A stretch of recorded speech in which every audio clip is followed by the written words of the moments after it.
نقصان کس طرح وہ گناہگار ہے. ہم کھا رہے ہیں ملاوٹ والی چیزیں, تو پیچھے سے گناہگار ہے جو بنا رہا ہے یا جو دکاندار ہے. اور چھٹا سوال حضرت میرا یہ کہ ہم اپنے والدین کی اولاد ہیں, ان جو بہن بھائی ہیں یا چھوٹے بہن بھائی کی جو پالنا پوسنا کس کی ذمہ داری ہے اگر والد نہ ہو تو؟ اچھا ٹھیک ہے, 6 سوال آپ نے کیے افضل بھائی, آپ کا بہت شکریہ. ایک اور کالر ہیں ہمارے ساتھ, مفتی صاحب شامل کر لیتے ہیں. السلام علیکم. السلام علیکم. وعلیکم السلام. سر وہ آپ سے بات کرنی ہے کہ جو جمعے کے دن جو اذان ہوتی ہے نا دوسری, جی جی, ایک تو پہلی ہوتی ہے نا خطبے سے بعد, وہ خطبے پڑھنے سے پہلے جو اذان ہوتی ہے اس کا جواب دینا چاہیے یا اس کے بعد اس کی جو دعا ہوتی ہے پڑھنی چاہیے کہ نہیں پڑھنی چاہیے, صرف یہ سر. اچھا جی ٹھیک ہے, ٹھیک ہے جناب, بہت شکریہ, بہت شکریہ, جزاکم اللہ خیر. آپ نے کال کی, جوائن کیا, اور اصل میں بات یہ ہے ناظرین محترم کہ افضل بھائی نے 6 سوال کیے, اس سے پہلے عبدالوہاب بھائی نے پوچھا سوال, اور ان صاحب نے بھی سوال پوچھا. تو سوال تو چند ہی افراد پوچھ پاتے ہیں, کال تو چند ہی افراد کی مل پاتی ہے, 5 6 7 یا 8 لوگوں کی کال مل جاتی ہے اور سب کی نہیں مل پاتی.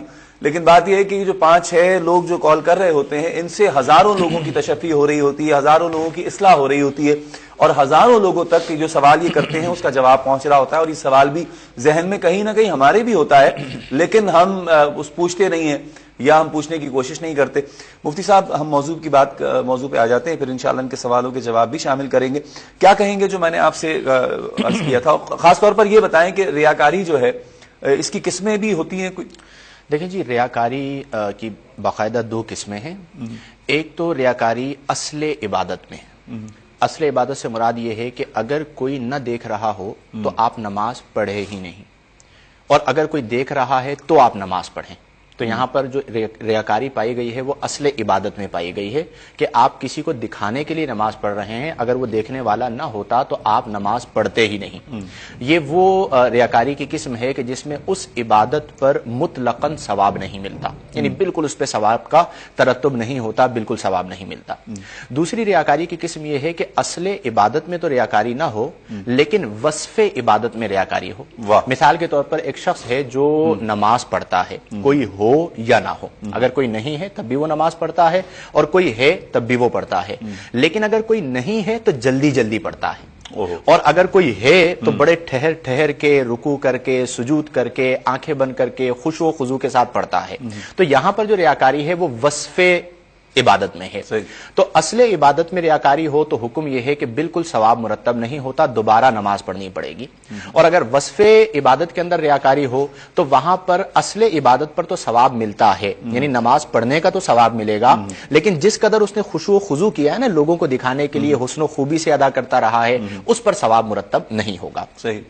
اب ہم میں سے ہر شخص یعنی مسلم ہر فرد کی ذمہ داری ہے کہ وہ اپنے معاملات کو خود دیکھے, کیونکہ دیکھیں شیطان اگر ریاکاری میں مبتلا کرتا ہے تو ہر ایک کو اس کے طبقے کے مطابق کرتا ہے.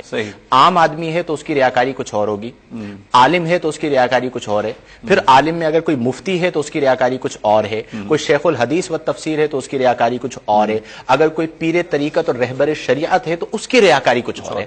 یعنی شیطان چونکہ کوئی بھی غیر نبی ہے وہ معصوم تو نہیں ہے نا, کوئی بھی عالم یہ نہیں کہہ سکتا, کوئی بھی مفتی یہ نہیں کہہ سکتا, کوئی بھی پیر یہ نہیں کہہ سکتا کہ نہیں جی میں تو گناہوں سے محفوظ ہو چکا ہوں, مجھے تو ریاکاری آتی ہی نہیں ہے. تو ہر ایک کو ریاکاری اس کے مطابق, مثال کے طور پر عالم ہے تو اسے شیطان یہ وسوسہ ڈالے گا کہ تم سا کوئی عالم نہیں ہے. پیر ہے اسے یہ وسوسہ ڈالے گا کہ تمہارے جتنے مریدین ہیں اتنے مریدین بھی کسی اور کے ہے ہی نہیں ہیں. کوئی عام آدمی ہے اور راہ خدا میں مال خرچ کرتا ہے تو اسے یہ وسوسہ ڈالے گا کہ جتنا مال تم خرچ کرتے ہو اتنا کوئی اور نہیں کرتا.